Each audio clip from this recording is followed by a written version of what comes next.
Assalamualaikum warahmatullahi wabarakatuh. Alhamdulillahirabbil alamin. Wa bihi nasta'in ala umurid dunya waddin. Wassalatu wassalamu ala sayyidina Muhammadin khatamin nabiyyin wa ala alihi wa sahbihi ajma'in, amma ba'du. Hadratul muhtaramin para kiai, para sepuh, wabil khusus para kiai, para sepuh ingkang wonten dhateng Desa Langgen, Kecamatan Talang nggih. Wabil khusus alhamdulillah Rais Suriah NU Rawu.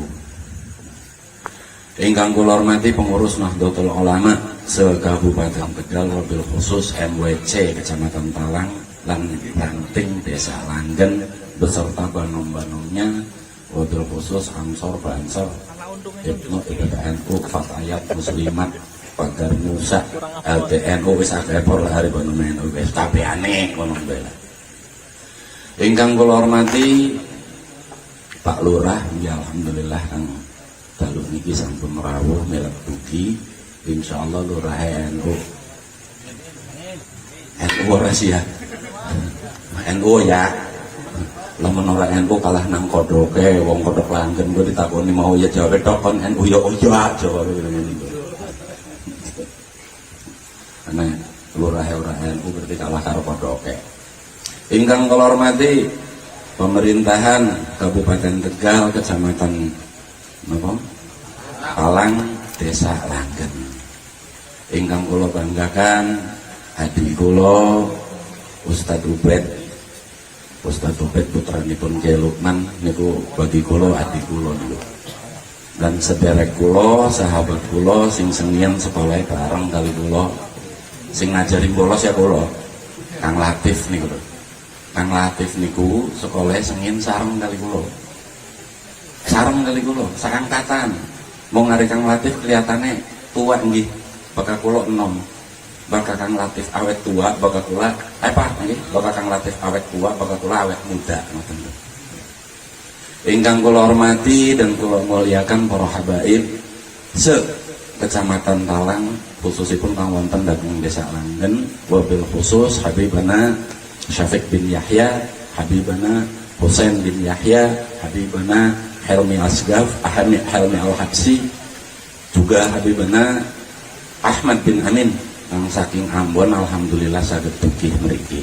Wis ngomong beli ngaku Habib kewenangan ning kula sih. Ya Bib manggo beda masalah.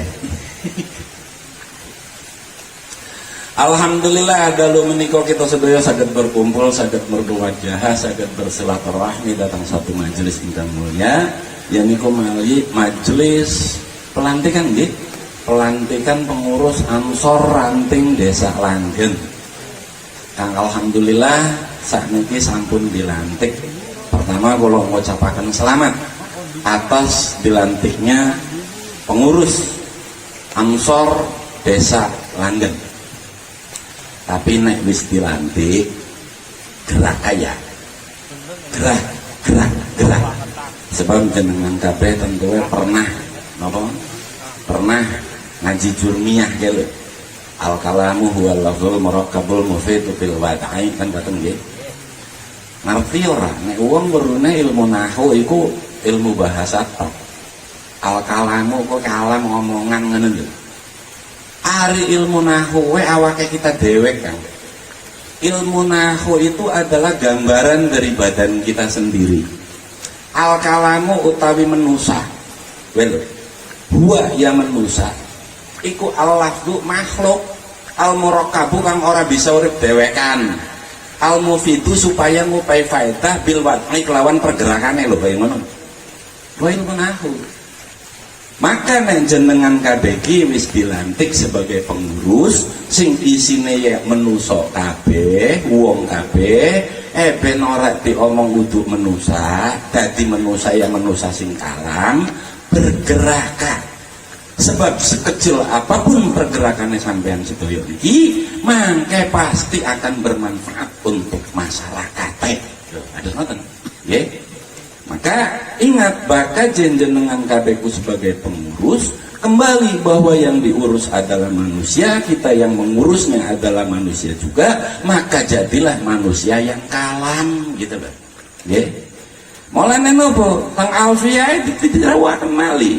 Kalamun lafzun mufidun kastaqim wasmun wa fi'lun tsumma harfunil kalim wahiduhu kalimatun wal qawlu am wa kalimatun biha kalamun qad yu'am kan niku. Kang Latif kula bangor-bangor maksi apal Alfiyah Kang Latif. Maka terus nonton. Kenapa mu'alif ini kemudian menulisnya kastakim? Kenapa bukan kaftail? Padahal kalau kita merunut dari balung kalimat, asal kalimat tentu adalah kaftail contohnya. Sebab dari lafaz ifta'ala yafta'ilu ifti'alan iftail. Kenapa tidak kaftail? Kenapa kastakim? Nah, ini kan karena kembali kepada wau kang pertama kalam apa al kalamu huwa lafzul murakabu bil wad'i niku mufid bil wad'i. Ketika sudah bergerak, sudah memberikan manfaat, maka istiqomahlah di dalam pergerakan tersebut. Loh, ada ngoten. Sebab sing angel iku yo istiqomah. Ini sebenarnya nahwu nek dibahas secara filosofi itu awake dhewe Kang. Awak kita kabeh. Itu loh. Al-i'rabu wa taghyiru awakhir al-kalim li ikhtilafil awamil ad-dakhilati 'alaiha lafzan aw takdiran. Al-i'rabu utawi watak mendhet. Iku taghyiru awakhir al-kalim rubah-rubahe tingkahe manusa. Li ikhtilafil awamil ad-dakhilati karena beda-bedane pengaruh kang mlebu nang awake. Gitu loh. Lafzan secara terang-terangan aw takdiran atawa angen-angen gimana nduk? Begitu. Nah, itu badan kita sendiri. Nah, kita bocah NU Ansor kita paham sing kados ngeten. Kenapa sebabnya? Sebab jenengan kabeh adalah penerus para ulama supaya jadi manusia yang manusiawi dan bisa memanusiakan manusia menjadi manusia yang seutuhnya. Kados ngoten. Inilah maksud daripada kenapa kemudian kita berorganisasi, kenapa kita bikin pergerakan dan seterusnya. Nah, niku kados ngoten. Ya. Mula ayu bergerak. Tetapi kan kula niku keter nopo? Kula harus bergerak, tapi kula kiamat boten ngertos apa itu NU. Lah ya wis umum bocah Ansor rata-rata ya ora ngerti. Ketika ditakoni napa sampean NU? Jawabe buyutku NU, mbahku NU, bapakku NU, aku bangga jadi warga NU. Kayak ngono kan? Bener ora? Bener sih bener. Sebab Islamnya kita kabeh yo Islam turunan kan nggak semacam gitu. NU turunan yo wajar, tapi yo aja diwajaraken. Apa sebabnya? Sebab Ansor Banser di dalam teori ilmu sosial itu disebut sebagai the middle class, kelas menengah. Kelas menengah ini kemudian di dalam ilmu sosial disebut sebagai the agent of social change. Itu agen daripada perubahan sosial. Artinya apa? Kelas menengah Ansor Banser di dalam kehidupan bermasyarakat itu memiliki nilai yang sangat strategis untuk melakukan perubahan sosial, khususnya di dalam mempertahankan negara kesatuan Republik Indonesia untuk menciptakan keamanan kedamaian di tengah masyarakat. Supaya apa? Supaya dakwah Islamiyah gue bisa berjalan. Duh ibu gono. Mula apa? Ansor Banser harus bergerak. Jangan kemudian diam. Lah, saat ini kalau tak bandenangan, jenengan kenapa NU? Mungkin akan jawab seperti tadi, tapi perlu diketahui kan, ketika the middle class hanya mengetahui seperti itu, maka bagaimana dengan masyarakat yang ada di bawah? Yang pada akhirnya kemudian akidahnya ini akan sangat mudah terpengaruh dengan pengaruh-pengaruh luar yang masuk. Kenapa? Karena kita tidak memiliki akar. Kita tidak tahu sanadnya seperti apa. Itu seperti wow disampaikan kudu ngaji supaya sanadnya nyambung. Lah saiki kula nanglet sanade NU iku kaya ngopo? Itu. Ngomongnya padha ora paham. Kata ora paham. Sedangkan Rasulullah sallallahu alaihi wasallam dawuh, al-isnad ad-din fayanzuruna amman ta'khuduna dinakum. Sanad kowe agama. Maka lihat dari mana kalian mengambil agama kalian. Seorang ulama dawuh apa? Al-isnad minad-din. Laulal isnad laqala man syaa ma syaa. Sanad itu bagian daripada agama. Andaikan tidak ada sanad, maka orang akan apa? Bicara seenak sendiri. Tak terjadi zaman sekarang. Wong sing nafsiri innama yakhshallaha min ibadihil ulama. Ngomongnya apa? Sopok bae sing wedi karo Gusti Allah kowe ulama. Nanti wedus-wedus jarene bisa jadi ulama ki primen salah. Lah ini bahaya. Faham-faham semacam ini sangat berbahaya. Apa sebabnya? Ini orang bicara seperti itu tanpa memahami dasar-dasar keilmuan. Nafsiri Quran karepe dhewe. Ketika ditanya ngajienan siapa, mesantrennya nang endi, jawabnya aku belajar agama otodidak. Iki mana malaikat Jibril duwe nafsu kampeng wong ngono beli. Apa sebab jare Kanjeng Nabi kata malam yakun lahu syekhun fasyekhuhu syaitan. Siapa orangnya yang enggak punya guru maka gurunya adalah setan gitu. Loh iki belajar agama kok otodidak. Iki lagi musim zaman saiki. Nafsiri Quran seenake dewek, maca Quran motong seenake dewek, orang nganggo tajwid, orang nganggo aturan. Ketika ditakoni ngaji nanti jawabnya otodidak. Iki primen sing kaya ngene. Wow, disampaikan kemudian yang demikian banyak pengikutnya. Betul, kenapa? Karena Ansor terlalu lama diam.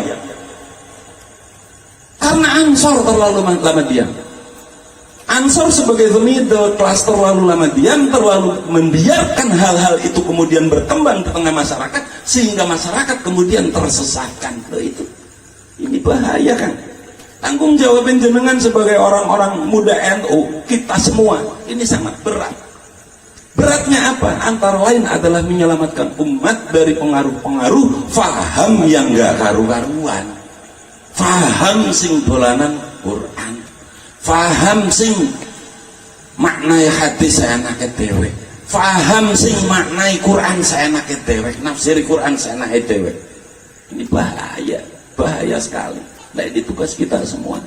Nah, lalu sanadnya NU itu seperti apa? Ini panjang kan, tapi tak sampai akan setitik-setitik nggih. Jenengan pada paham upaya aja keter.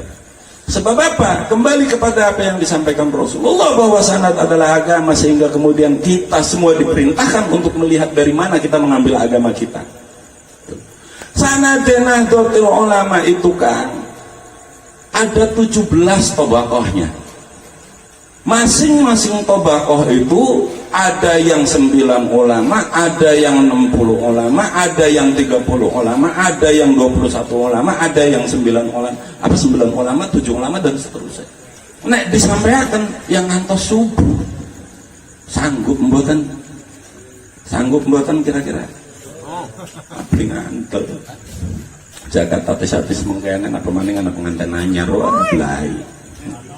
Nah, sanad ini adalah rangkaian atau mata rantai yang tidak boleh terputus, yang kemudian sampai kepada kanjeng Nabi. Lalu sanadnya Nahdlatul Ulama itu seperti apa? Nah, nih saya kalau sampaikan tak potong-potong tapi nggih, tapi insyaallah niki runutane kalau insyaallah apa 17 itu saya hafal dari sanad fikih, sanad hadis, sanad Quran, sanad ini, sanad tasawuf dan seterusnya insyaallah apa. Nah, sanad kembali kepada saya. Panjenengan kedah paham dulu pasca sedoe Kanjeng Nabi Muhammad, Islam ini kacau balau. Kacau balau. Orang nafsiri Quran seenaknya sendiri yo kata. Zaman semonten Quran itu hanya dijadikan alat pembenar, bukan diposisikan sebagai sebuah kebenaran, tetapi diposisikan menjadi alat pembenar untuk kepentingan-kepentingan kekuasaan. Sehingga akhirnya apa? Pasca setone Kanjeng Nabi Muhammad, banyak daulah-daulah yang mengatasnamakan Islam. Nabi palsu ya anak Musailamah al-Kadzab, kan? Mereka pada lupa man fassara al-Qur'ana bi ra'yihi fa huwa mal'un. Wa man fassara al-Qur'ana bi ra'yihi falyatabawwa maq'adahu minan nar. Mereka lupa. Nafsir Quran saenake dewek, sing penting kekuasaannya bisa diraih. Zaman semonten niku kados ngoten. Pada ora karo zaman saiki.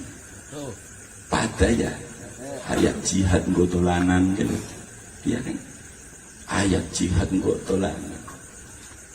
Ayat perang disampaikan. Yang sebenarnya itu belum waktunya disampaikan kepada kalangan awam. Sehingga akhirnya yang terjadi adalah kekacauan. Nah ini tantangan buat kita semua. Tantangan untuk menghentikan hal-hal semacam itu. Itu bahaya masalahnya. Kacau pada saat itu. Islam kacau. Semua masing-masing merasa menafsirkan Quran dengan apa yang menjadi kepentingannya belaka. Sehingga akhirnya ketika Sayyidina Abu Bakar diangkat sebagai khalifah, ya, yang pertama kali dilakukan oleh Sayyidina Abu Bakar, wis gampangannya lah menajare bocah Ansor saiki program kerja pertamane ngono lho. Program kerja pertamane itu adalah memerangi kaum Riddah. Kaum Riddah itu adalah kaum yang murtad, yang menyimpang. Itu. Kalau yang mau kembali ke Islam diterima, kalau yang kemudian tidak mau kembali kayak Musailamah Al-Kadzab dikirimi pasukan yang Sayyidina Abu Bakar. Nah itu. Dan hal ini terus berlanjut sampai kepada zaman Sayyidina Umar juga terjadi seperti itu. Sampai kepada zaman Sayyidina Utsman juga terjadi seperti itu. Terus sampai zaman Sayyidina Ali, sehingga Sayyidina Ali dawuh. Apa dawuhnya? Kalimatu haqqin urida bihal batil. Kalimatnya benar tapi digunakan ke sesuatu kan salah. Quran ini benar tetapi kemudian digunakan hanya untuk kepentingan kekuasaan belaka. Yang pada akhirnya apa? Nilai sakral, nilai kesucian Quran ini rusak karena kepentingan manusia tadi, karena hanya dijadikan alat pembenar, bukan diposisikan sebagai kebenaran hakiki. Lah zaman saniki sami nggih. Sami kados ngoten. Itu. Kacau itu. Terus sampai di zaman Sayyidina Ali. Nafsiri Quran seenake dewek. Nafsiri hadis seenake dewek. Baka ora cocok. Wah, wis wong kang ora patek ya dikafir-kafir. Wong Islam ya patok perang dewek bae. Saling menzalimi, saling membunuh, saling berperang. Islam berdiri di atas daulah-daulah, angkapian dari daulah-daulah itu kemudian yang dijual adalah Quran, yang dijual adalah hadis. Akhirnya apa? Quran dari hadis digunakan hanya untuk berselisih antara sesama muslim. Nah itu terjadi zaman itu. Sampai kemudian seorang Abdurrahman bin Muljam, jangan kenal Abdurrahman bin Muljam? Paham ora? Ora ya. Abdurrahman bin Muljam adalah seorang hafiz Quran. Qiyamul lail, orang yang kalau malam sholat sunnah, bangun untuk sholat, hafiz Quran. Bahkan di zaman Sayyidina Umar, ketika Amr bin As menjadi gubernur Mesir, ketika Mesir kemudian membutuhkan seorang guru Quran, yang dikirim oleh Sayyidina Umar adalah Abdurrahman bin Muljam. Tapi juga adalah Abdurrahman bin Muljam inilah orang yang terkena nasnya Kanjeng Nabi.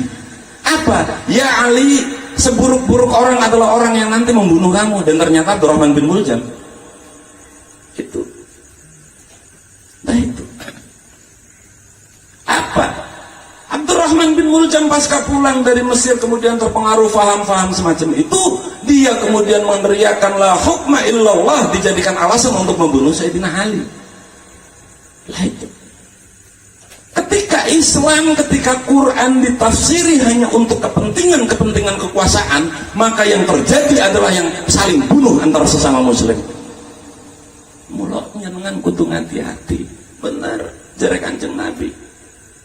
Al-isnad ad-din fayadhuruna amman ta'khuduna dinakum. Dari mana kalian mengambil agama kalian? Lihat itu. Jangan asal jubahan, jangan asal gamisan, jangan asal nganggo topi dhuwur lho. Ya, imamah tadi sekarang ini kang udang-udang dhuwur lho. Itu hanya simbol, Kang. Jangan terjebak dengan simbol-simbol semacam itu, karena yang namanya Islam itu bukan hanya sebatas simbol, tetapi al-aqidah, al-i'tiqad, hati urusannya, dudu klambi gitu. Iku. Lah saniki jenengan kabeh kan kathah saniki wong saniki niku nggih. Dikirane wong sing paling takwa wong sing nganggo jubah ngono lho. Nggih kan? Dikirane wong sing paling hebat kowe wong sing nganggo sorban. Nggih kan? Bahkan ana mantan sekjen MUI sing ngomong, "Ari salat nggo batik kowe ora bagus ya, apa sebabnya ganggu wong sejen?" Ganggu wong sejen apa sebab bakal ning arepe salat nganggo batik, mengko lagi salat mikiri kowe gambare kaya ngapa aja ngono lho. Lho iki ngomongnya wah, mantan wasekjen tapi salat masih mikirin batik primen asale. Itu.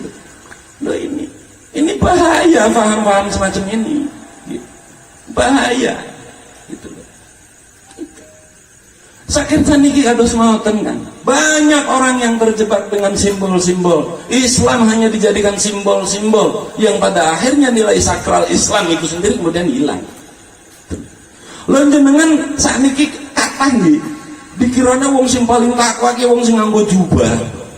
Kalau ukuran takwa seseorang itu adalah jubah, maka sing paling bertakwa kowe Batman, bro.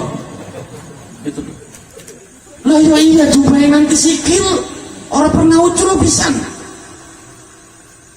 Kalau ukuran takwa seseorang itu adalah sorban, maka sing paling bertakwa kayak Superman. Yang orang nganggo sorban, orang bisa mabur, ya kan? Apa maning lamun ukuran takwa iki uteng-uteng, mengko sing paling bertakwa Sarimi, baru Sarimi ora. Sarimi iki lho, udeng-udeng ora pernah copot bagian udan angin gitu. Nah itu. Jadi simbol-simbol semacam itu jangan kemudian dijadikan patokan untuk mengukur ketakwaan dan keilmuan seseorang. Islam bukan hanya sebatas simbol, tetapi Islam adalah al-i'tiqad. Urusannya adalah hati, duduk lambi gitu. Itu. Ya. Lah, kembali kepada persoalan sana. Peristiwa tentang Quran hadis yang hanya dijadikan alat pembenar untuk kepentingan-kepentingan kekuasaan, di mana kemudian Islam itu berdiri di atas daulah-daulah, yang terjadi adalah perang saudara. Islam saling bunuh, orang Islam saling menghancurkan, orang Islam saling memaki, orang Islam saling merendahkan, saling memfitnah. Ya mungkin nek bengen wis ana bahasa hoak ya saling nyebar hoak wis ono lho. Lah iki padha karo zaman saiki. Dan puncak daripada kekacauan itu semua adalah terjadi tragedi Karbala, gitu. Di mana seorang Yazid bin Muawiyah saking pengennya jadi khalifah dan untuk memutus mata rantai generasi Kanjeng Nabi supaya dheweke langgeng kekuasaane, dikirimaken 40.000 pasukan untuk membunuh Sayyidina Husain. Itu ketika Islam hanya dijadikan alat untuk kekuasaan, yang terjadi seperti itu. Dibunuhlah Sayyidina Husain, dibunuhlah Sayyid Ahmad As-Saghir, putra dari Sayyidina Husain yang masih berumur 6 bulan, dipanah dengan 3 mata panah di lehernya. Itu yang terjadi. Lah ini kalau nyeritakan tragedi Karbala sih, kalau dipinta untuk mengisi acara Muharram, 3 hari kemudian omongannya kulo dipotong disukani caption, apa doa soal Syiah juga yang mana dulu. Ya tak jawab kali kulo alhamdulillah. Balas malu lo sebut Syiah aku alhamdulillah. Ya alhamdulillah berarti keimanan saya meningkat gitu. Omong Syiah kok keimanan meningkat. Lah ya iya wong dulu itu kalian itu kalau nyebut saya kafir kok segitu. Dari kafir ke Syiah kan peningkatan segitu. Gitu.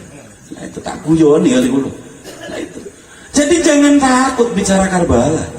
Karbala bukan hanya milik Syiah, tapi itu adalah rangkaian sejarah Islam yang harus kita ambil hikmahnya, diambil pelajarannya. Ojo wedi ngomong masalah tragedi Karbala ya.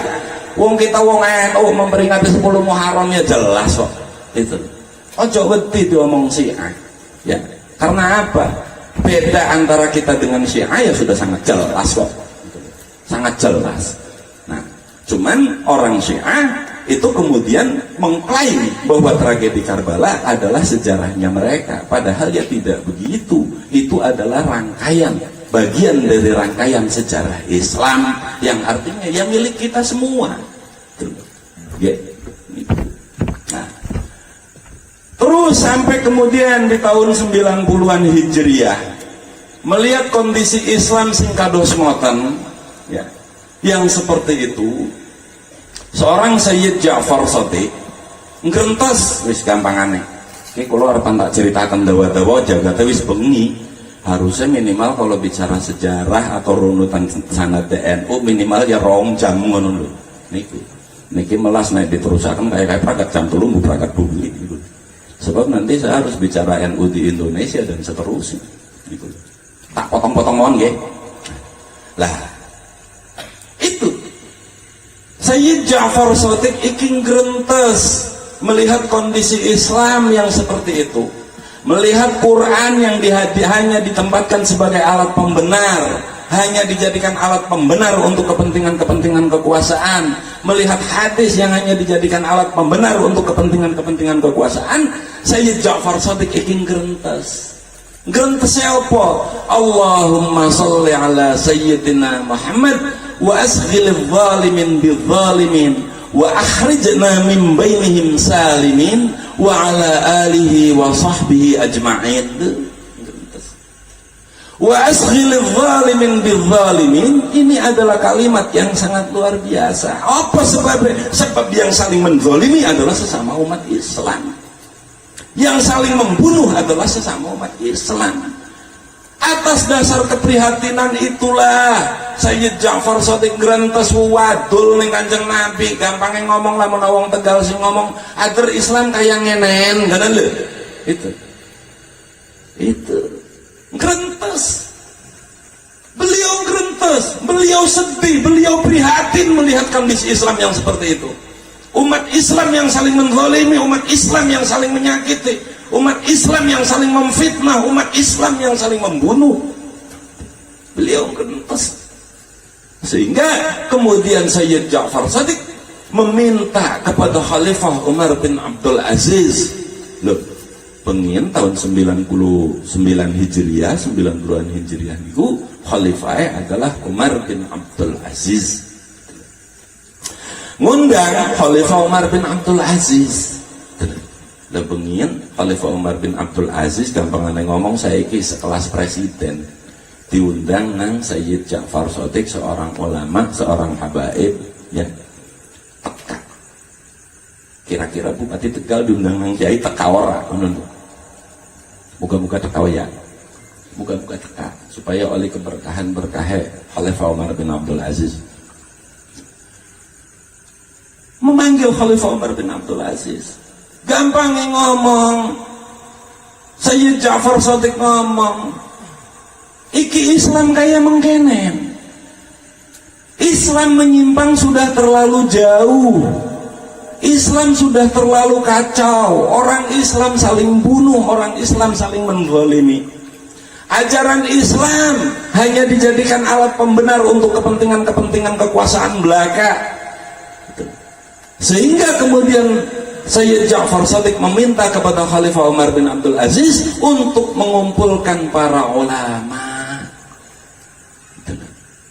Para ulama dikumpulkan pada saat itu ya, dikumpulkan. Wakilah di dalam satu riwayat disebutkan berkumpul 99 orang ulama ya. Di dalam ulama ilmu tafsir wonten kang arane Syekh Ahmad At-Tabari, kang ngarang atau nulis kitab At-Tabari ya, tafsir At-Tabari. Di dalam ilmu hadis wonten kang namanya Syekh Abu Talhah, iki kang memilah hadis dhaif, mutawatir, maudhu, sahih dan seterusnya. Kang ilmunya kemudian kita santri nyebutnya ilmu mustalahul hadis kan. Lah, di dalam ilmu bahasa ini karena kang arane Abul Aswad Ad-Du'ali, ilmu bahasa. Nah, Abul Aswad Ad-Du'ali ini yang kemudian dijuluki sebagai mudirrun nukil huruf, orang kang memberi tanda baca ning huruf, ngupai titik ning huruf tuh ya.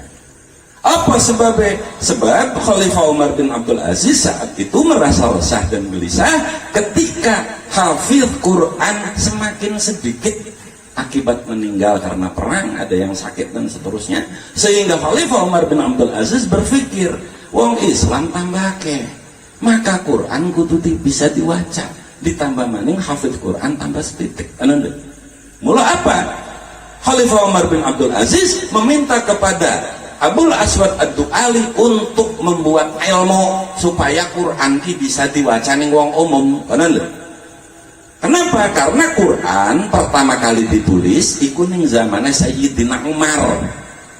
Lah panjenengan weruh Sayyidina Utsman ya, dudu Sayyidina Utsman. Pertama ditulis iku ning zamane Sayyidina Umar, tapi kemudian dikumpulkan dalam satu buku ning zamane Sayyidina Utsman lho, kados ngoten. Nggih. Nah, itu waktu ditulis langkah titike. Ayo, mungkin mbak ya pada peluang-peluang kayak ngono. Langkah harokate bae angel macane. Saiki lamun langkah titike kira-kira jenengan bisa maca beli ngono lho. Nah itu, sehingga kemudian diciptakanlah satu ilmu untuk membaca Al-Quran itu oleh Abul Aswad Ad-Du'ali yang kemudian diberikan julukan kepadanya Mudirrun Nutqil Huruf. Mula karena wong ngomong bid'ah omongan ya Quranmu sing saiki dibaca ya bid'ah. Apa sebabnya? Sebab anak tanda bacane anak titik kowe ning zamane Khalifah Umar bin Abdul Aziz tahun 99 Hijriah, ning zamane Rasulullah Quran ditulis ya ora kok. Jadi aja sembarangan ngomong bid'ah. Ya, mongko tak geladak sih sana. Lah itu. Nah, kemudian di dalam ilmu akidah atau tauhid itu anak kang arane Abul Hasan Al-Asy'ari. Ya. Abul Hasan Al-Asy'ari inilah kemudian yang mendeklarasikan hasil dari perkumpulan para ulama itu dengan sebutan hadza harakatu ahlus sunnah wal jamaah. Ini adalah gerakan ahlus sunnah wal jamaah. Itu. Loh apa kang kaitannya karo NU yang mengkotingin masih dakwah. Lah, gerakan ahlus sunnah wal jamaah kenapa pentingnya dideklarasikan pada saat itu? Sebab jare Rasulullah saya apa? Sataftariku ummati ala sab'ina wa thalathina firqah kulluhum finnar illa wahidah wa huwa ahlus sunnah wal jamaah. Wa ma huwa ahlus sunnah wal jamaah ya Rasulullah?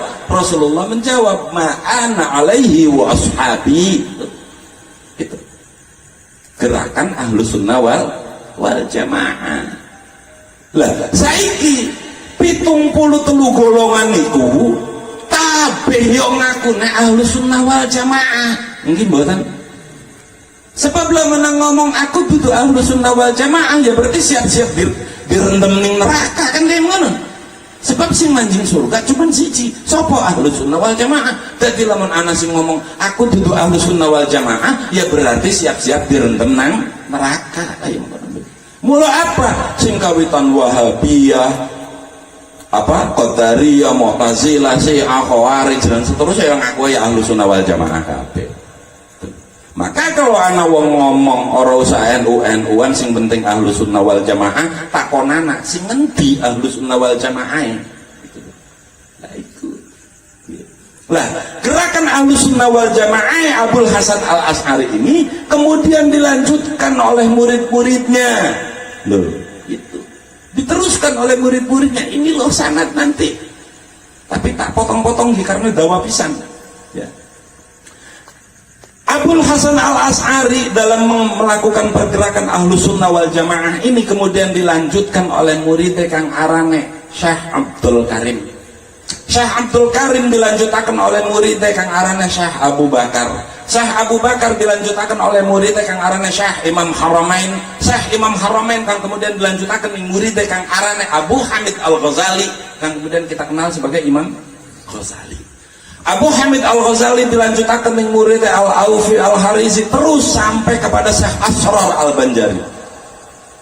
Nah, sebelum Syekh Asror Al-Banjari ini kemudian dilanjutkan oleh muridnya terus itu sampai kepada Sayyid Ahmad Zaini Dahlan. Sayyid Ahmad Zaini Dahlan iki sapa? Sayyid Ahmad Zaini Dahlan adalah seorang ulama Ahlus Sunnah wal Jamaah kang mempertahankan ubudiyah amaliyah Ahlus Sunnah wal Jamaah kang dilakoni ning NU saiki. Apa? Yasinan, tahlilan, ziarah kubur, ya. Terus apa maning? Debaan, marhabanan, manakiban gitu. Itu Sayyid Ahmad Zaini Dahlan. Siapa Sayyid Ahmad Zaini Dahlan? Sayyid Ahmad Zaini Dahlan adalah turunan ke-8 dari Syekh Abdul Qadir Al-Jilani, turunan ke-10 dari Sayyid Jan Kedausat, turunan ke-20 dari Sayyidina Hasan. Itu wong hafal ya aku kok. Nah, itu. Jadi Sayyid Ahmad Zaini Dahlan adalah juga zuriyah dari jalur Sayyidina Hasan. Itu. Sayyid Ahmad Zaini Dahlan kemudian diteruskan ke Indonesia oleh siapa? Syekh Asror Al-Banjari, Syekh Nawawi Al-Bantani, yang kemudian dilanjutkan oleh muridnya Mbah Khalil Bangkalan. Dari Mbah Khalil Bangkalan kemudian dilanjutkan oleh muridnya kang arane Syekh Mahfud Termas Pacitan.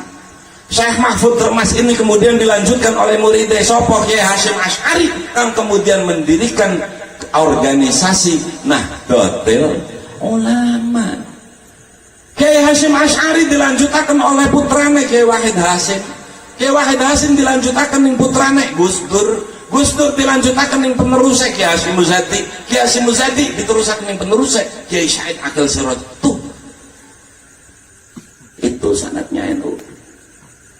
Tapi kan Sayyid Ja'far Shadiq dudu nabi, Gus. Ya iya sapa sing ngarani nabi? Tapi perlu weruh Sayyid Ja'far Shadiq adalah putra dari Sayyid Ali Zainal Abidin, putra dari Sayyid Muhammad Al-Baqir, putra dari Sayyidina Husain, putra dari Sayyidina Ali, putra murid Kanjeng Nabi. Sayyidina Ali orang yang belajar Islam langsung kepada Kanjeng Nabi, berislam semenjak sebelum balik, mantuwe Kanjeng Nabi, ponakane Kanjeng Nabi, wong kang pertama kali sholat jamaah karo Kanjeng Nabi. Serok kurang apa maning? Jadi lamun ana wong ngomong NU sesat dengan sanad yang sedemikian runut, takonana sanadmu tekan ngendi? Wong paling sanad ditekan ning 300 Hijriyah kok. Sapa? Muhammad bin Abdul Wahab paling. Itu. Tuh ini. Inilah Nahdlatul Ulama. Lalu kenapa pentingnya di Indonesia didirikan organisasi Nahdlatul Ulama dalam rangka untuk menggerakkan, mempertahankan akidah Ahlus Sunnah wal Jamaah? Sebabnya jare Kanjeng Nabi ka la islama illa bil jamaah wala jama'ata illa bil imarah wala imarata illa bit ta'ah wala ta'ata illa bi ta'atillah. Islam ora bakalan kuat bakal orang berorganisasi. Maka panjenengan KBK ketika ditakoni kenapa NU, jawab aku melu dawuhe Kanjeng Nabi sing jare Kanjeng Nabi al isnad ad-din fayanzuruna amman ta'khuduna dinakum. Ayo mengkonon bro ya, ini sanadnya Nahdlatul Ulama. Lah saiki ketika NU sing sanade sedemikian runut diomong sesat, pertanyaannya primen karo mereka sing sanade mung tekan nang Google ayo. Kamakola sehona Google misalkan. Gitu loh, ya kan? Bakola sehona YouTube. Sing kaya mungkin niki biasane dalile pokoke kitabe Fathul Jare ngono lho. Fathul Jare sapa jare tanggane kan mungkin repot. Lah ini bahaya kan. Maka ketika panjenengan ber-NU, ketika kemudian dikatakan bahwa NU sudah ada di track yang benar, di jalur yang benar, maka yakinlah bahwa sampean bersama kebenaran di dalam Nahdlatul Ulama. Ojo wedi. Paham? Siap? Wah, suaya menek wis ngantuk ngeblai wong. Siap ganjen ya. Lah itu. Lah saiki zaman saiki kados ngoten. Zaman saniki kados ngoten. Orang itu tidak melihat bagaimana sanad keilmuan seorang dai atau seorang kiai, tetapi lebih melihatnya sapa sing tenar ngono lho. Nggih kan? Sapa sing tenar kowe sing dimelon akhirnya apa? Karena ndelenge sapa sing tenar artis sinetron sing ngaji embuni ngendi cuman karena modal jenggot diundange ustad, padahal dadak-dadakan manuver karena ning artisnya suara payu kan kayak ngono. Dah cuman saiki mulon jenengan kudu hati-hati. Lah ini tugas kita semua sebagai generasi muda Nahdlatul Ulama untuk memberikan filter kepada masyarakat agar tidak terjebak dengan faham-faham yang tidak karuan. Nggih. Siap ya? Jadi Ansor bukan hanya mengkaji, bukan hanya sekadar menjaga para ulama, tetapi juga bertugas menjaga akidah Ahlus Sunnah wal Jamaah. Itu tugas Ansor. Tutu mung tugas ngaji. Wong Ansor wis tua kok, wis pada duwe anak. Nggih kan? Wis pada duwe anak. Ingat Gusti Allah dawuh ku anfusakum wa ahlikum. Anakmu. Kalau panjenengane baik beri faham terhadap sanadnya Nahdlatul Ulama, tidak faham terhadap pentingnya sanad, mengko anak kita mau jadi apa? Itu aja. Kenapa? Karena anak Ansor sudah bukan anak Ansor, tapi sudah Mas Ansor. Pertanggungan jawabnya bukan hanya kepada Gusti Allah, tetapi juga kepada generasi kita berikutnya.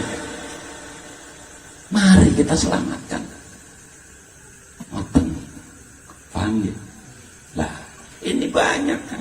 Inilah sanadnya Nahdlatul Ulama. Itu. Jadi ketika kita ber-NU ya semata-mata kita mengikuti perintah Kanjeng Nabi. Maka apa? Kita mari ber-NU dengan hati, beransor dengan hati, jangan dengan ambisi. Nggih, wong ansor ora digaji kok.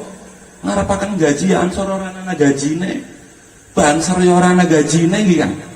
Jenengan digaji mboten Kang? Melasi song. Orang digaji, lamun orang digaji terus kemudian kita tidak ikhlas, lalu apa yang akan kita harapkan?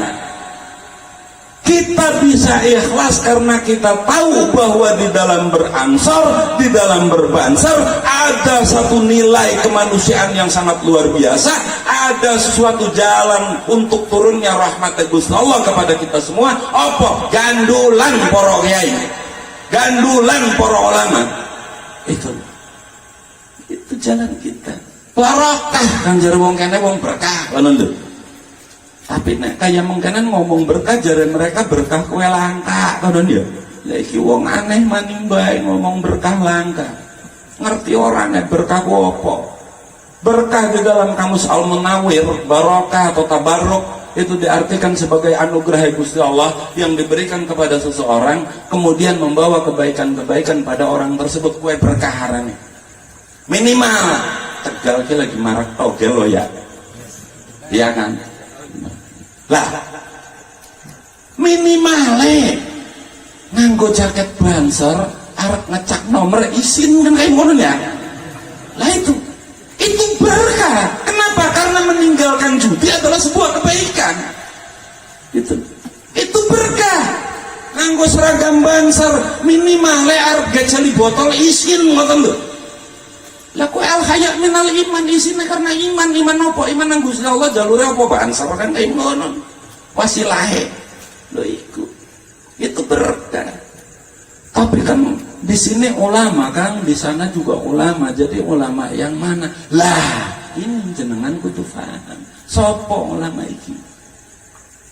Sebab ketika Gusti Allah dawuh innama yakhsyallaha min ibadihi ulama, maka apa ulama iki? Sopo ulama iki? Siapa yang berhak disematkan padanya sebutan al-ulama? Oh ini. Al-ulama sebagai sebutan saking Gusti Allah itu adalah sebutan kang agung, sebutan kang mulia, sebutan kang sangat luar biasa, sebutan kang sifatnya universal. Universal itu artinya tidak terikat ruang dan waktu, kapan dan dimanapun al-ulama'u itu harus ada.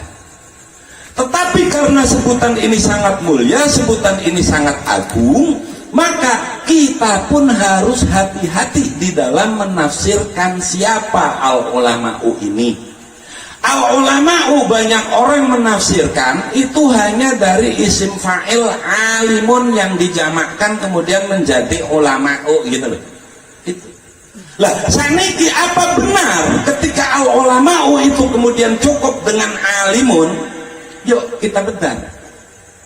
Syekh Abdul Qadir Al-Jilani memprasyaratkan 12 syarat minimal untuk seseorang padanya disematkan al-ulama'u. Orang sembarangan, 12 syarat minimal. Apa? Siji kudu hafal Quran. Al-ulama'u harus hafal Quran. Al-ulama'u kudu hafal kutubus sittah. Al-ulama'u kudu amaliyah lan ubudiyah bagus. Al-ulama'u kudu mengedepankan akhlakul karimah.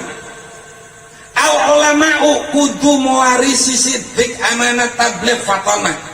Kudu mewarisi sifatnya Sayyidina Abu Bakar. Kudu mewarisi sifatnya Sayyidina Umar. Kudu mewarisi sifatnya Sayyidina Utsman. Kudu mewarisi sifatnya Sayyidina Ali. Kira-kira ana ora zaman saiki? Ayo. Ana ora? Ana. Tapi biasanya sing kaya mengkenen ki uripe ning gunung-gunung. Nggih kan? Uzlah, wis ora mikiri dunia. Itu. Lah saiki, zaman saiki pengennya disebut ulama, sifat kang rolas kue orang nana, malah justru akeh, malah justru apa? Menjadikan umatnya sebagai aset ketika pilkada. Penundaan seumum itu. Ya, lah itu.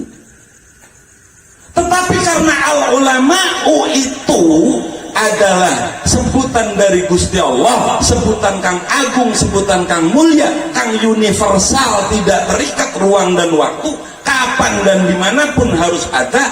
Dan al-ulama'u memiliki peran sebagai pengayom, pelindung, pelayan, pengajar, wis pokoknya pembimbing dan seterusnya, tempat pitakonan umatnya, maka tetap kuduana.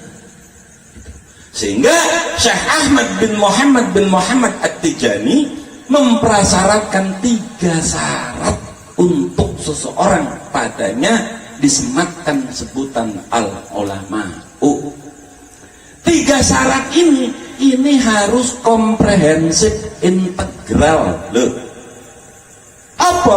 Ora bisa dipisah-pisah 3 syarat ini. Apa? Siji al-ulama'u kudu alim.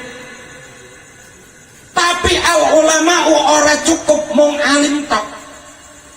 Al-ulama'u kudu amaliyah dan ubudiyah bagus. Tapi al-ulama'u ora cukup mung amaliyah lan ubudiyah tok.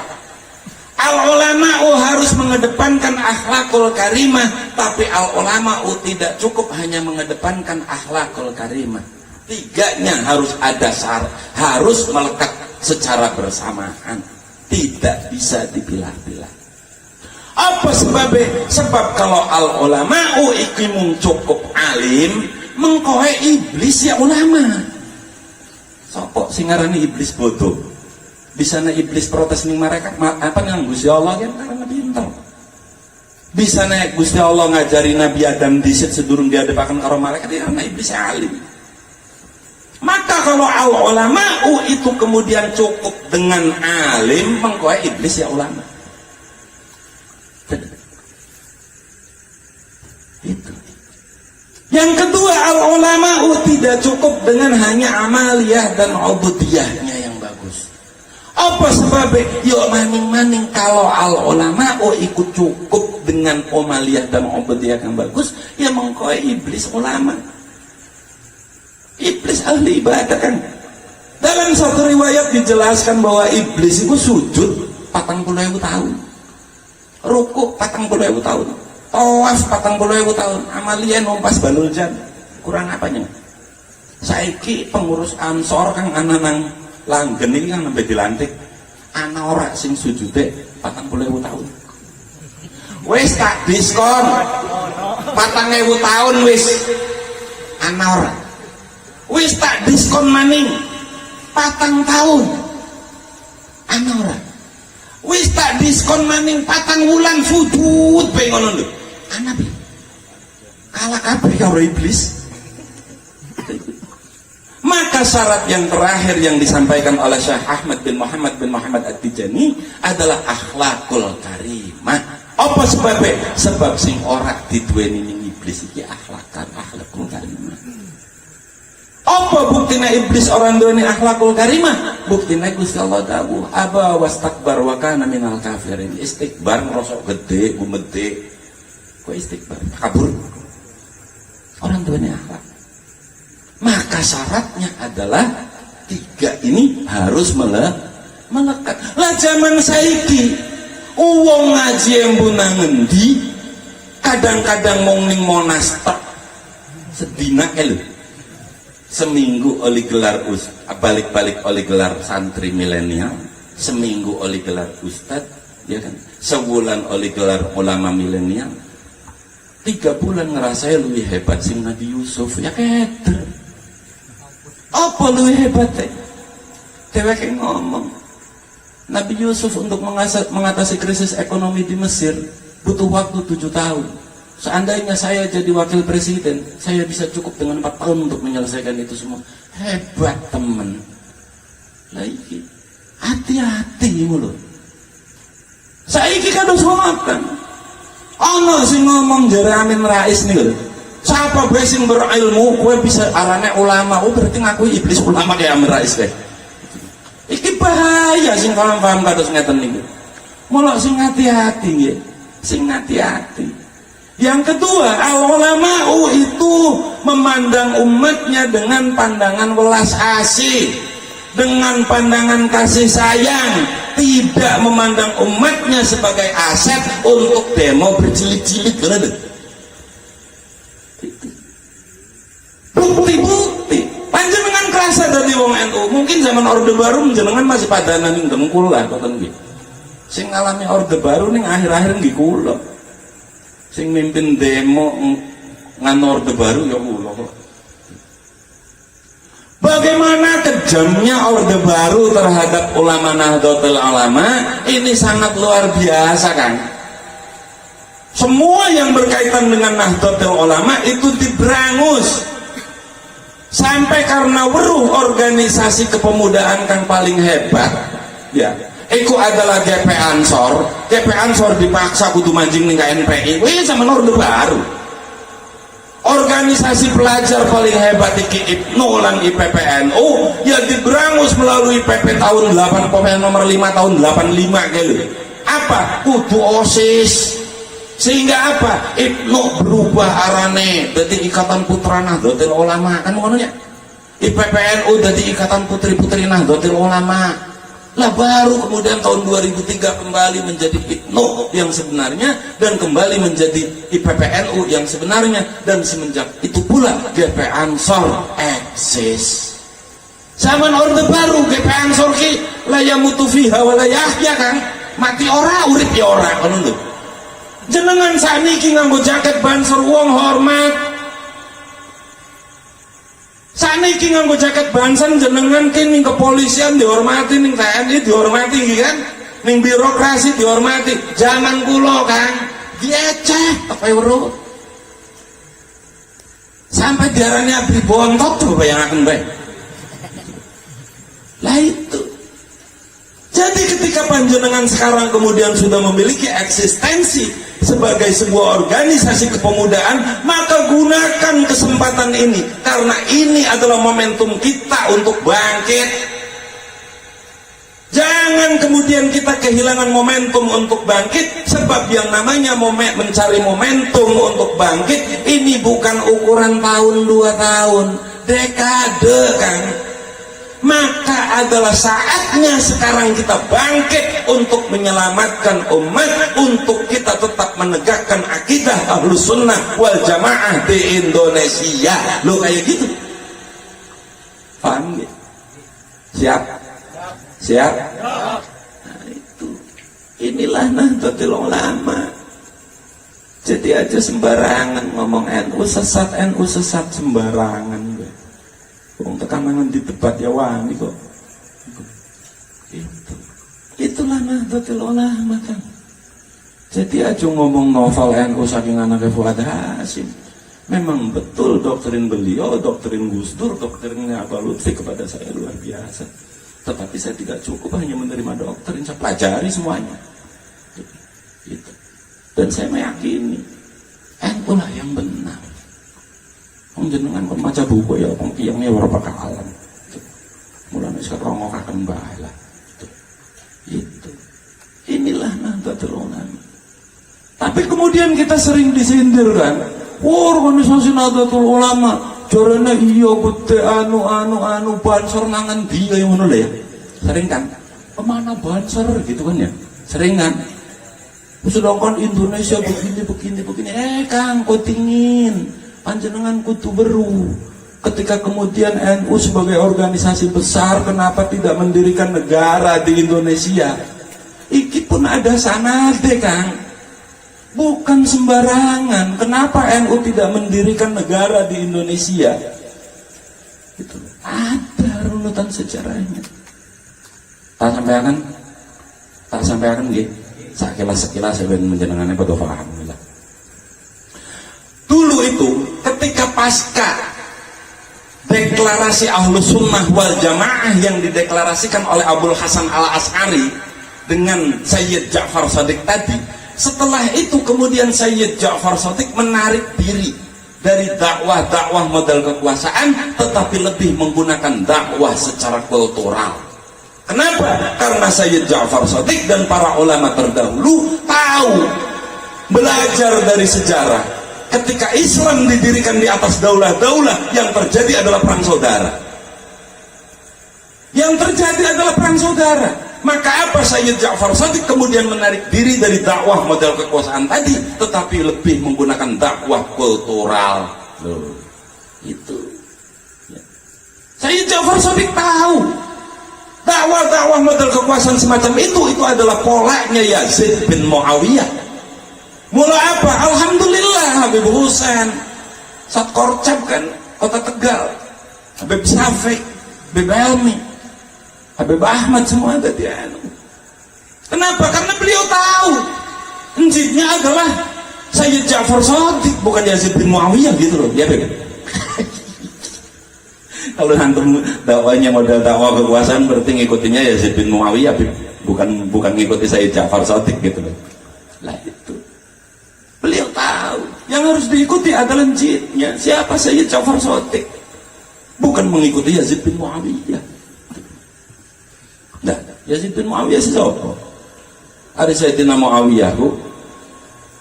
Dia ngomong ning Kanjeng Nabi. Gampangane ngomong ya Muawiyah, engkau sing bakal mateni anak keturunanku iku keturunanmu iku. Mulane apa? Sayyidina Muawiyah sengaja nikahnya karo budak umure tua. Sing maksudnya apa? Supaya ora duwe anak angger-angger metu jero bol metu Yazid bin Muawiyah. Itu sing kemudian mateni Sayyidina Husain dulu itu. Sejarah ini harus difahami itu. Karena keterkaitannya panjang sekali. Itu. Nah, Sayyid Ja'far Shadiq berdakwah kultural yang kemudian dilanjutkan oleh putra-putranya. Siapa antara lainnya adalah Sayyid Ali Al-Quraidi, kemudian Sayyid Isa, Sayyid Musa, Sayyid Ilyas, Sayyid Muhammad, terus sampai kepada Sayyid Sahih Mirbad. Yang kemudian juga dilanjutkan oleh putra-putra dan keturunannya, antara lainnya adalah Sayyid Abdul Malik yang berdakwah kultural di Mongolia. Mongol itu dulu Islam kan. Islam di bawah kepemimpinan Khalifah Umar bin Abdul Aziz dengan ulama yang sangat luar biasa ya, Sayyid Ja'far Shadiq ini Islam moncer. Dengan melalui dakwah kultural, Islam mudah diterima oleh masyarakat. Islam mudah masuk ke dalam kehidupan masyarakat. Islam mudah merasuk ke dalam hati masyarakat. Itu. Dan kemudian dilanjutkan oleh Sayyid Abdul Malik yang berdakwah kultural di Mongolia. Mongolia itu dulu dikuasai Islam, Kang. Dengan dakwah apa? Itu perang. Nganggo dakwah kultural. Mongolia Islam. Yang kemudian dilanjutkan oleh putra Kang arane Sayyid Jalaluddin yang berdakwah kultural ning Campak. Lho sampean kabeh ngomong Campak masa weruhe Kang golek ning peta ya ora ana. Nggih kan? Ayo soro golek ning peta Campak nang endi kan kae terlangkau wis. Campak kowe Kamboja, Filipina, Thailand kowe Campak. Kang kemudian salah satu putrae putriye dikirimakan belajar ning Syekh Kuro ning Jawa Barat kang arane Nyi Campa atau dikenal ning Jawa dengan Nyi Subang Larang, kang kemudian dinikah ning Prabu Siliwangi, kang kemudian dua putra Walang Sungsang, Rara Santang, Kian Santang, yang kemudian Rara Santang dinikah oleh Sayyid Abdullah Sultan Mesir, Sayyid Abdullah bin Yahya Sultan Mesir, kang kemudian dua putra arane sapa Syarif Hidayatullah lo kayak ngono. Lah itu Campa itu. Sayyid Jalaluddin ini kemudian berdakwah kultural dilanjutkan oleh putra kang arane Sayyid Muhammad, kang berdakwah kultural ning Pasai. Sayyid Muhammad kemudian dilanjutkan oleh putra kang arane Sayyid Jalaluddin Al-Husairi, kang berdakwah kultural ning Nusantara. Ya mungkin Indonesia lah. Enaknya ngomongnya Indonesia, wong Nusantara ya Indonesia gitu. Berdakwah kultural tidak melalui perang, tidak melalui jalur kekuasaan dan penguasaan, tidak. Yang kemudian dilanjutkan oleh putranya kang arane Sayyid Ibrahim As-Samarqandi, yang kemudian dilanjutkan oleh putranya kang arane Sunan Ampel loh. Itu. Lah Sunan Ampel gawe negara orang ning Indonesia. Ora. Yang kemudian dilanjutkan terus oleh penerusnya para wali songo dan para ulama Nahdlatul Ulama saat ini. Tidak ada dakwah melalui peperangan. Islam datang ke Indonesia tanpa peperangan. Islam masuk di Indonesia tanpa kekuasaan dan penguasaan. Maka kalau kemudian ada orang yang ngomong jejak khilafah di Nusantara, pertanyaannya jejaknya kangen di jejaknya kangen di wong wali songo ya orang ana sing ndak nganggo perang kok. Orang ana sing ndiriaken kerajaan di Indonesia iki. Tapi kae sih Demak anak kesultanan. Iya. Tapi sing dadi sultan dusun Kanjeng Sunan Kalijogo. Sapa Raden Fatah sing notabene adalah keturunan dari Brawijaya V. Loh. Cirebon kan anak kesultanan. Iya. Tapi sultan pertama dudu Mbah Syarif Hidayatullah. Sebab Syarif Hidayatullah tidak pernah mendeklarasikan Cirebon sebagai kesultanan. Syarif Hidayatullah tidak pernah mendeklarasikan diri sebagai Sultan Cirebon. Sultan Cirebon pertama iki arane Alexander bin Snoughorgrogne. Itu. Kenapa? Karena Kesultanan Cirebon itu adalah bikinannya Belanda. Siapa sih ngomong novel konon bae. Anak putune konon lho. Hampir aja pada gudreg berebutan pengen dari Sultan Cirebon konon lho. Pegel aku itu ngerti sejarah beli ngomong saya nasib dewek baik. Nah itu nah ini artinya apa? Tidak ada Islam didakwahkan di Indonesia dengan jalur peperangan, itu tidak ada. Lah inilah yang kemudian menekadkan para ulama Nahdlatul Ulama untuk menjadikan Indonesia adalah Darussalam bukan Darul Islam. Loh paham? Takoni kayak mungkinan kira-kira kon ujian jawabnya pada bisa orang ngono lho. Kudu sih terus mungkinan tadi tak pai soal siji-siji ngono lho. Nah itu. Ini harus paham. Kenapa Nahdlatul Ulama tidak mendirikan negara di Indonesia? Karena Indonesia sebagai sebuah negara hasil kesepakatan bersama yang juga harus dihormati. Maka para ulama Nahdlatul Ulama menyatakan bahwa Indonesia adalah Darussalam bukan Darul Islam. Loh, kados ngoten bro. Itu yeah.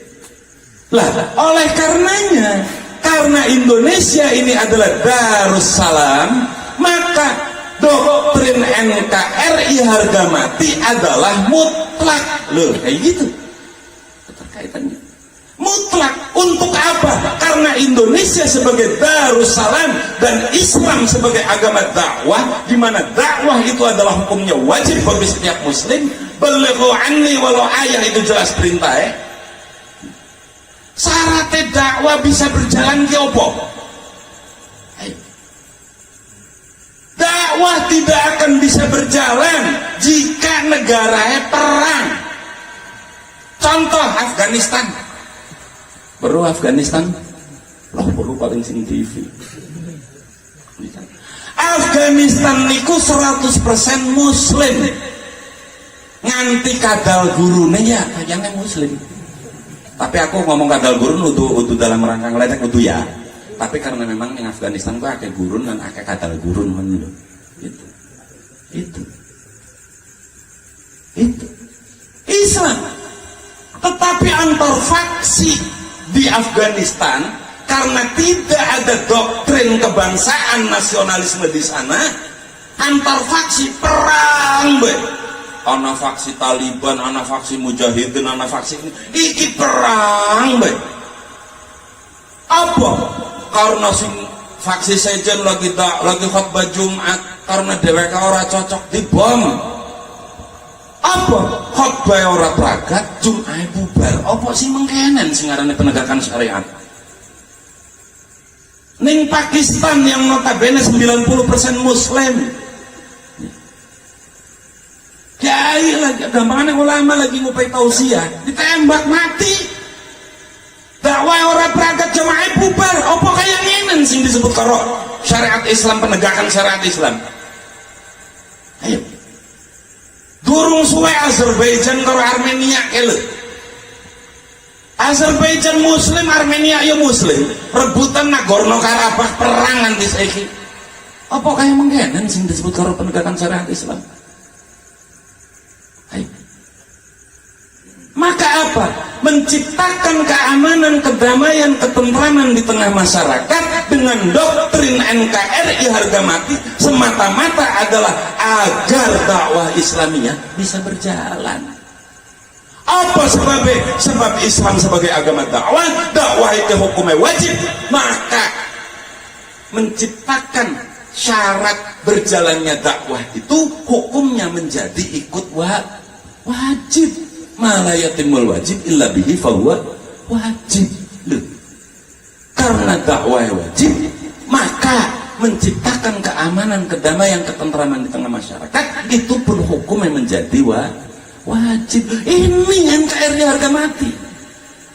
Jadi NKRI harga mati bukan hanya sebatas doktrin tentang kenegaraan, bukan hanya sebatas doktrin tentang politik, bukan hanya sebatas doktrin tentang kekuasaan, tetapi adalah doktrin untuk penegakan dakwah Islamiyah di Indonesia. Untuk apa?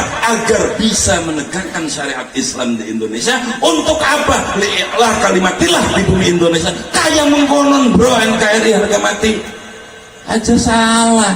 Jadi hari ana wong ngomong NKRI harga mati salah kan menek. Ayo tekan ngendi pengen ngomongnya itu. Maka Banser jangan kecil hati. Ansor harus bangga jadi Ansor, harus bangga jadi warga Nahdlatul Ulama. Apa sebabnya? Sing dikintile jelas kabeh. Itu lho. Orang anak ulama remeng-remeng orang anak NU iki. Iya. Langka ulama sing ngomong anti dadi putus-putus keting bisa dadi ulama, orang anak nang NU. Lama putus keting bisa dadi ulama iki sing paling sadis wong Tegal lho saestu. Apa? Ya ulama sanak putune disate kabeh kan priman. Kayak balibul lho. Lah itu. Maka dari itulah, mari kita ber-NU dengan hati.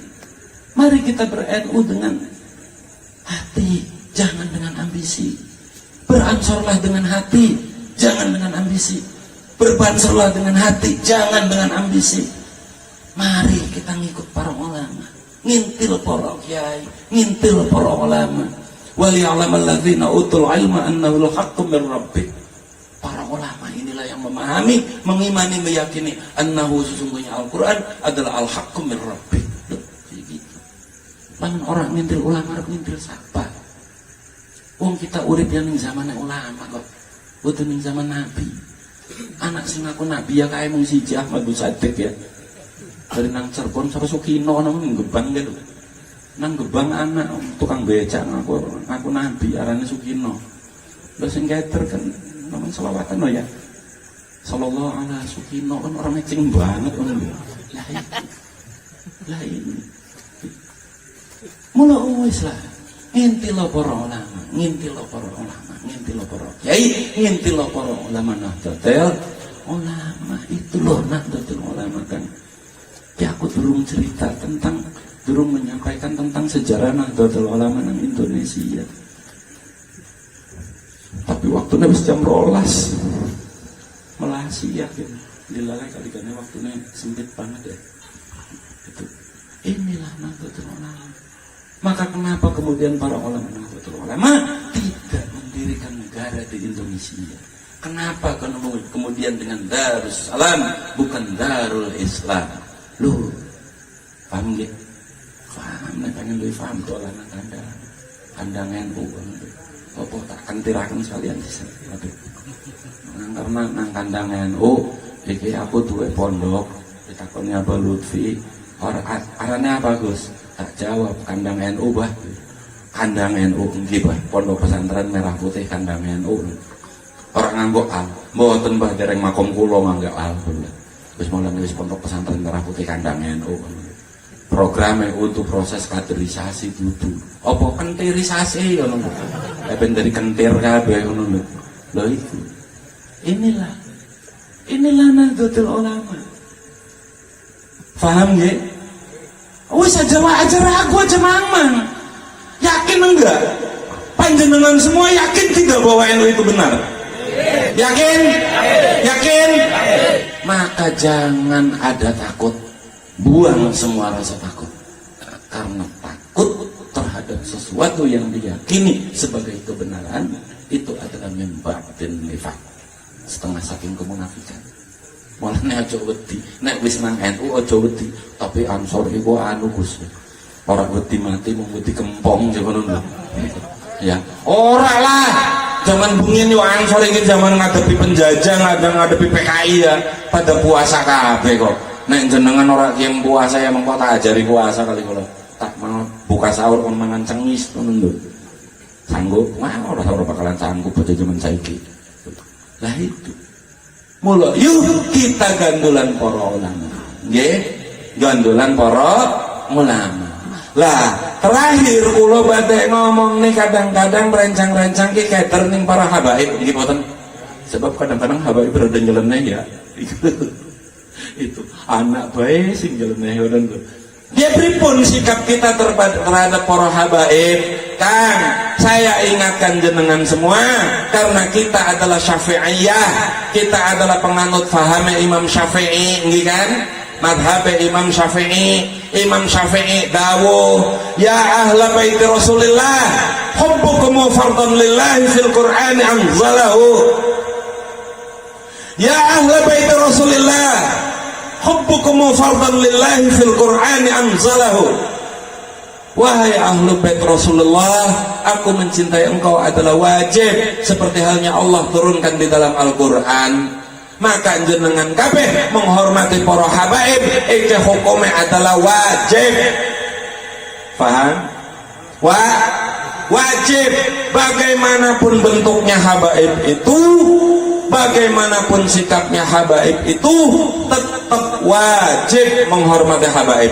Maka kalau ada anak Ansor atau Banser berani merendahkan para habaib, maka bakal ada panen dari kula.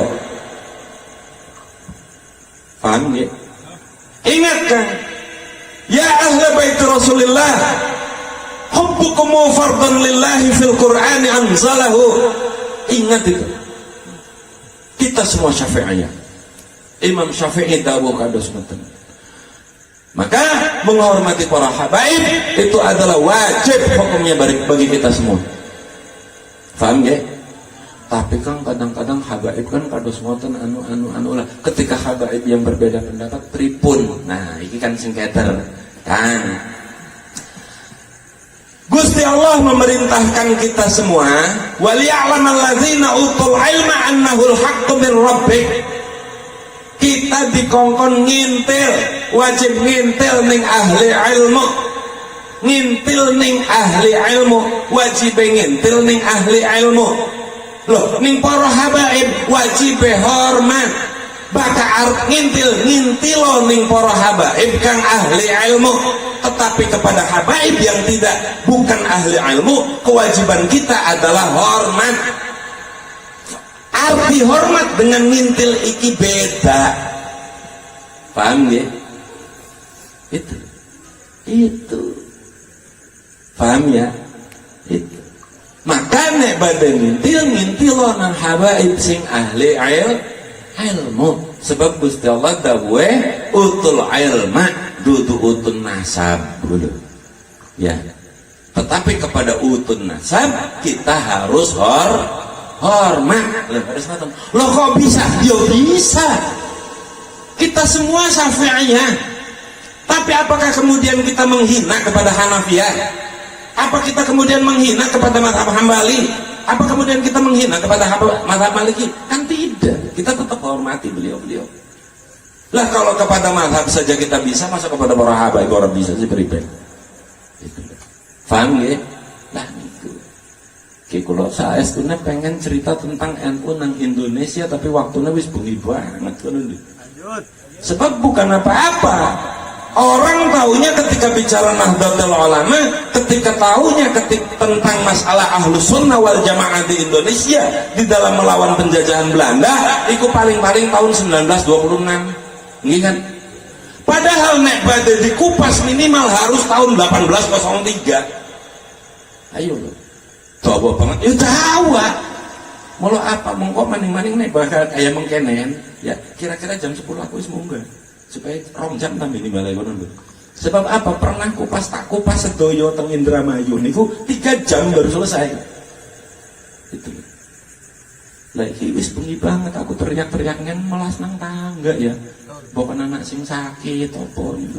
Napa mali niki dalam persoalan Covid. Nggih. Lah jenengan sedaya aja melu-meluan wong sing nyalah-nyalahkan pemerintah di dalam aturan pemberlakuan Covid ya. Tentang protokoler kesehatan ya ojo karantina dan segala macam itu ada dasarnya. Apa dulu ketika zaman dulu di zaman Rasulullah itu dawuh idza sami'tum bit-ta'uni bi ardin fala tadkhuluha wa idza waqa'a bi ardin wa antum biha fala takhruju minha. Idza sami'tum betta'an bi'ardin, ketika kamu mendengar tentang suatu wabah, ta'an ini wabah bi'ardin fala tadkhuluha, maka kamu jangan masuk daerah tersebut. Wa idza waqa'a bi'ardin wa antum biha fala takhruju minha. Dan apabila kamu terjadi ta'an itu di daerah kamu, maka kamu jangan keluar dari daerah tersebut. Inilah logika karantina yang dilakukan oleh pemerintah saat ini. Jadi bukan tanpa dasar. Ya, bukan tanpa dasar. Ikuti aturan pemerintah. Yang ana sing ngomong salat Jumat kok dilarang kayak ngono ya. Salat Jumat kok dilarang, sapa sing larang salat Jumat? Udu salat Jumat dilarang, sing dilarang kumpul-kumpule. Lho primen bisane salat Jumat ora kumpul? Lah ya wong sampean ngaji mung sapinatok. Ya. Sing akhirnya apa? Syaratnya sholat Jumat jare Imam Syafi'i wong 40, lanang mukimin mustaltinin balikin ngono lho. Iya kan? Lah iku Imam Syafi'i tok. Padahal ketika dalam kondisi unsur durur yang terpenuhi, seulama-ulama sejen akeh sing berpendapat, ana sing ngomong bisa karo wong malas. Anak sing ngomong cukup bisa dilakoni karo wong 7. Lho yo kita yang bisa nglakoni itu, sholat Jumat ngono lho. Lawan apa? Ngikuti imam kang sejen. Apa sebabnya? Unsur durur terpenuhi. Perbedaannya para ulama, pendapatnya para ulama iki aja kemudian diperdebatkan. Ya, si wong zaman saiki akeh kaya mengkono. Debataken apa cuy? Pendapatnya para ulama berbeda iku rahmat utur rahmat malah dadi lanang. Lah iki primen kaya mengkenen. Perbedaan pendapatnya para ulama hakikatnya adalah agar kita mudah menuju Gusti Allah. Jadi tidak usah diperdebatkan ketika unsur durur terpenuhi oleh melu sing sejen. Ora angel bro, Islam iki gampang. Sing gawe ruwet Islam ki umate. Wis umate ngaji ora, ngerti ora, ngomongnya gede. Akhirnya apa? Masyarakat keter ngono lho. Lho iki sing gawe ruwet iki sing gawe mengkenen. Itu ya itu Covid unsur durur terpenuhi. Dulu zaman Sayyidina Abu Bakar ketika Mekah dilanda banjir bandang sehingga orang itu para sahabat sulit untuk menuju Mekah, menuju masjid untuk sholat berjamaah. Apa yang disampaikan Sayyidina Abu Bakar? Shollu fi buyutikum. Jadi kalimat shollu fi buyutikum kang sekian tenar itu adalah di zaman Sayyidina Abu Bakar. Nah itu Paham nggih? Mulane aja lo memperdebatkan pendapat para ulama. Bakal wis memperdebatkan tuh dikatakan nyalakan para ulama iku alimmu semendi, Bro. Itu lho. Iki. Ya. Niku melawis ngintilo bae bari para ulama NU, ngintilo para ulama NU. Kok aku wis tak jawab. NU sanate kowe. Ulama kowe sing kaya ngopo kowe? NKRI harga mati kowe kaya ngapa? Kowe kurang apa nih? Pengen apa man? Sejarah perjuangan Nahdlatul Ulama di Indonesia kuat apa banget? Mengko nganti seragamnya Banser kali seragamnya TNI iki tuan di ngono. Ya tua seragamnya Banser. Wong Banser dua uniform seragam iki tahun 34. Sementara TKR BKR lahir tahun 43 lho, beda 10 tahun. Mula TNI adine Banser. Mula hati sing ngormat nang kakang ngono lho. Ya. Pokatan sulah adab. Lah ini mengko jawabanan nek tak sampeaken kabeh. Cuman ki karena wis bengi, aku yo ora enak karo tangga nggih, maka mangga kula ngaturaken cekap krihin, kula nyuwun agungé pangapunten bilih wonten kata-kata ingkang salah, bilih wonten kalimat-kalimat ingkang salah, bilih wonten sabtul lisan, kula nyuwun agungé pangapunten, kula akhiri wallahul muwaffiq ila aqwamit thoriq. Wassalamualaikum warahmatullahi wabarakatuh. Waalaikumsalam warahmatullahi wabarakatuh.